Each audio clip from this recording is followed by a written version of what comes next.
le poète. Qui peut empêcher l'hirondelle, quand vient la saison des frimas, d'aller chercher à tire d'aile d'autres cieux et d'autres climats?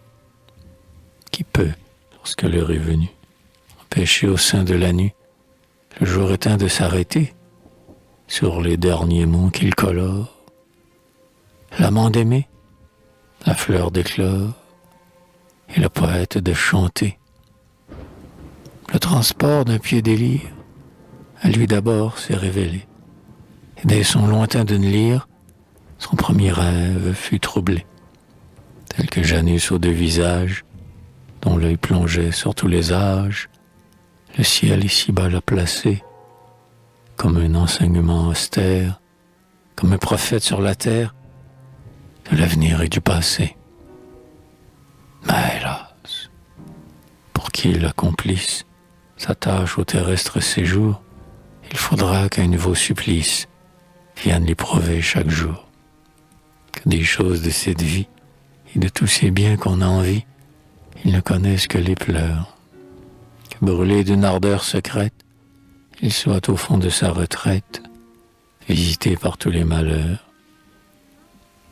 Il faut que les chants qu'il apporte soient repoussés par le mépris, qu'il frappe et qu'on ferme la porte, qu'il parle et ne soit point compris, que nul de lui ne se souvienne, que jamais un ami ne vienne guider la nuit ses pas errants, qu'il épuise la coupe amère, qu'il soit renié de sa mère et méconnu de ses parents. Il faut qu'il sache le martyre, il faut qu'il sente le couteau levé sur sa tête et qu'on tire où sort les parts de son manteau. Il faut qu'il sache le naufrage.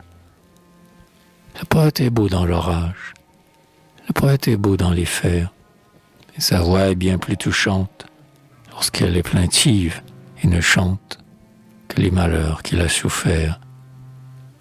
Il faut qu'il aime, qu'il connaisse tout ce qu'on éprouve en aimant, et tour à tour meurt et renaisse dans un étroit embrassement. Dans ses bras, naïve et sans crainte, au charme d'une douce étreinte, une vierge au cœur innocent, silencieuse, s'abandonne, belle du bonheur qu'elle donne et du bonheur qu'elle ressent. Et que bientôt la vierge oublie ses transports et ses doux instants, que d'une autre image remplie, elle vive heureuse et longtemps. Que, si cet amour effacé, quelques jours s'offre à sa pensée, ce soit comme un hôte imprévu, comme un rayon pendant l'orage, comme un ami du premier âge, qu'on se ressouvient d'avoir vu. Éprouvé par la destinée, il entrevoit des temps meilleurs. Il sait qu'il doit de sa journée recevoir le salaire ailleurs. Car loin de tous les yeux profanes, un ange aux ailes diaphanes vint au milieu de ses ennuis lui révéler que cette vie doit finir pour être suivie de jours qui n'auront pas de nuit. Qu'un autre, épris d'une ardeur sainte, les yeux tournés vers l'avenir, s'élance pour franchir l'enceinte qui ne peut plus le contenir.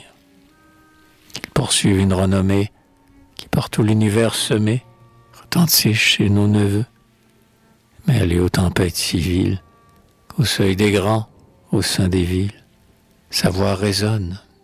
Moi, je veux. Dans le silence et le mystère, loin du monde, loin des méchants, que l'on m'ignore, que la terre ne sache de moi que mes chants. À l'œil curieux de l'envie, soigneux de dérober ma vie et la trace de tous mes pas, je me sauverai de l'orage, comme ces oiseaux sous l'ombrage qu'on entend et qu'on ne voit pas.